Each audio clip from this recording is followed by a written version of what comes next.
Hello friends, स्वागत है आपका हमारे चैनल पर। मौनी अमावस्या का व्रत हर साल माघ मास की अमावस्या तिथि के दिन रखा जाता है। इसे माघी अमावस्या के नाम से भी जाना जाता है। इस साल मौनी अमावस्या का व्रत 29 जनवरी 2025 को रखा जाएगा। इसी दिन महाकुंभ मेले में तीसरा शाही स्नान किया जाएगा। शास्त्रों में अमावस्या तिथि को बहुत ही खास माना जाता है। ये तिथि गंगा स्नान, दान और पितरों की पूजा के लिए समर्पित होती है। हर अमावस्या का अपना विशेष अर्थ और महत्व होता है, लेकिन मौनी अमावस्या को शास्त्र में सबसे अधिक महत्वपूर्ण माना गया है। इस अमावस्या के दिन साधक को मौन रहकर व्रत करना होता है।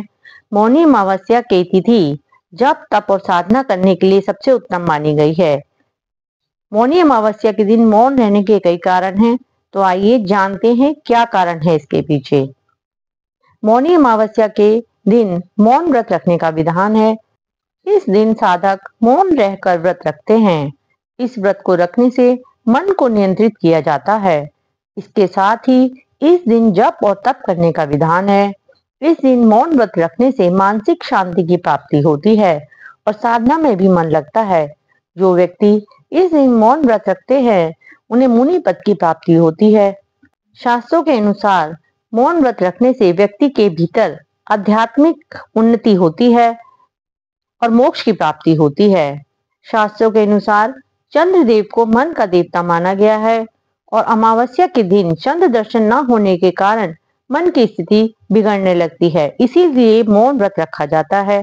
मौनी अमावस्या के व्रत नियम। मौनी अमावस्या के दिन गंगा स्नान किया जाता है। इसके बाद पूरे दिन मौन रहकर व्रत किया जाता है और जप तप किया जाता है। इस तिथि की समाप्ति के बाद मौन व्रत पूर्ण होता है और उसके बाद बोल सकते हैं। व्रत खोलने के बाद भगवान राम का नाम पहले लेना चाहिए।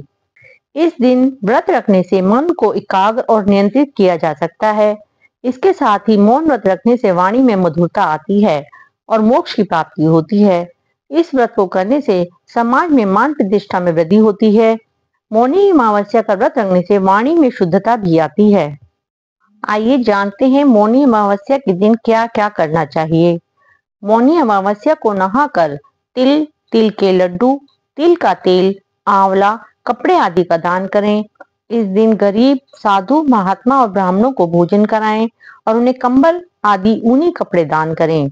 इस दिन गुड़ में काला तिल मिलाकर लड्डू बनाने चाहिए। स्नान दान आदि के अलावा इस दिन पितृ श्राद्ध भी करना चाहिए। मौनी अमावस्या पर स्त्रियों को सौभाग्य बढ़ाने के लिए पीपल के पेड़ के नीचे बैठकर भगवान विष्णु की पूजा करनी चाहिए। इस दिन पीपल के पेड़ की परिक्रमा जरूर करनी चाहिए। शास्त्रों के अनुसार इस दिन नर्मदा, कावेरी, गंगा, सिंधु सहित अन्य पवित्र नदियों में स्नान करना चाहिए। ऐसा करने से कई दोषों का निवारण होता है। और मौनी अमावस्या के दिन क्या कार्य नहीं करने चाहिए।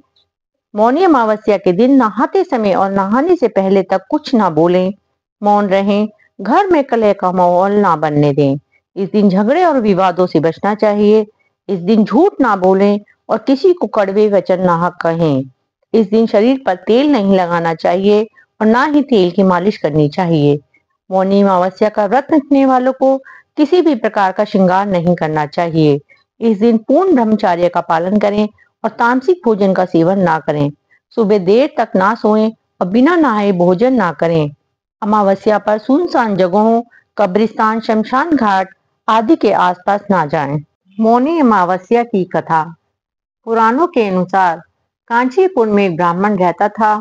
उसका नाम देवस्वामी था तथा उसकी पत्नी का नाम धनवती था। उसके 7 पुत्र तथा एक पुत्री थी। पुत्री का नाम गुणवती था। ब्राह्मण ने 7 पुत्रों का विवाह करके बेटी के लिए वर खोजने अपने सबसे बड़े पुत्र को भेजा। उसी दौरान किसी पंडित ने पुत्री की जन्म कुंडली देखी और बताया, सप्तपदी होते होते यह कन्या विधवा हो जाएगी। तब उस ब्राह्मण ने पंडित से पूछा, पुत्री के इस वैधव्य दोष का निवारण कैसे होगा। पंडित ने कहा, सोमा का पूजन करने से वैधव्य दोष दूर होगा। फिर सोमा का परिचय देते हुए उसने बताया, वह एक धोबिन है। उसका निवास स्थान सिंगल द्वीप पे है। उसे जैसे तैसे प्रसन्न करो और गुणवती के विवाह से पूर्व उसे यहाँ बुला लो। तब देव स्वामी का सबसे छोटा लड़का बहन को अपने साथ लेकर सिंघल द्वीप जाने के लिए सागर तट पर चला गया। सागर पार करने की चिंता में दोनों एक वृक्ष की छाया में बैठ गए। उस पेड़ पर एक घोंसले में गिद्ध का परिवार रहता था। उस समय घोंसले में सिर्फ गिद्ध के बच्चे थे। गिद्ध के बच्चे भाई बहन के क्रियाकलापों को देख रहे थे। सायंकाल के समय उन बच्चों की माँ आई तो उन्होंने भोजन नहीं किया। वह अपनी माँ से बोले, नीचे दो प्राणी सुबह से भूखे प्यासे बैठे हैं। जब तक वे कुछ खा नहीं लेते तब तक हम भी कुछ नहीं खाएंगे। तब दया और ममता के वशीभूत गिद्ध माता उनके पास आई और बोली, मैंने आपकी इच्छाओं को जान लिया है। इस वन में जो भी कंदमूल फल फूल मिलेगा मैं ले आती हूँ। आप भोजन कर लीजिए। मैं प्रातःकाल आपको सागर पार कराकर सिंघल द्वीप की सीमा के पास पहुंचा दूंगी। और वे दोनों भाई बहन माता की सहायता से सोमा के यहाँ जा पहुंचे। वे नित्य प्रातः उठकर सोमा का घर झाड़ कर लीप देते थे। एक दिन सोमा ने अपनी बहुओं से पूछा, हमारे घर कौन बुहारता है, कौन लीपता पोतता है? सबने कहा, हमारे सिवाय और कौन बाहर से इस काम को करने आएगा। किंतु सोमा को उनकी बातों पर विश्वास नहीं हुआ।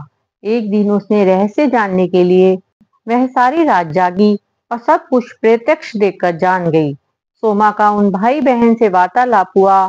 तब भाई ने सोमा को बहन के संबंधी सारी बात बता दी। सोमा ने उनकी श्रम साधना तथा सेवा से प्रसन्न होकर उचित समय पर उनके घर पहुंचने का वचन देकर कन्या के वैधव्य दोष निवारण का आश्वासन दे दिया। मगर भाई ने उससे अपने साथ चलने का आग्रह किया। आग्रह करने पर सोमा उनके साथ चल दी। चलते समय सोमा ने बहुओं से कहा, मेरी अनुपस्थिति में यदि किसी का देहांत हो जाए तो उसको शरीर को नष्ट मत करना, मेरा इंतजार करना। और फिर सोमा बहन भाई के साथ कांचीपुरी पहुंच गई। दूसरे दिन गुणवती के विवाह का कार्यक्रम तय हो गया। सप्तपति अर्थात फेरों के समय उसका पति मर गया। सोमा ने तुरंत अपने संचित पुण्यों का फल गुणवती को प्रदान कर दिया। तुरंत ही उसका पति जीवित हो उठा। सोमा उन्हें आशीर्वाद देकर अपने घर चली गई। उधर गुणवती को पुण्य फल देने से सोमा के पुत्र जमाता तथा पति की मृत्यु हो गई। सोमा ने पुण्य फल संचित करने के लिए मार्ग में पीपल वृक्ष की छाया में विष्णु जी का पूजन करके 108 परिक्रमाएं की। इसके पूर्ण होने पर उसके परिवार के मृतक जन जीवित हो उठे। निष्काम भाव से सेवा का फल मधुर होता है। इस व्रत का यही लक्ष्य है।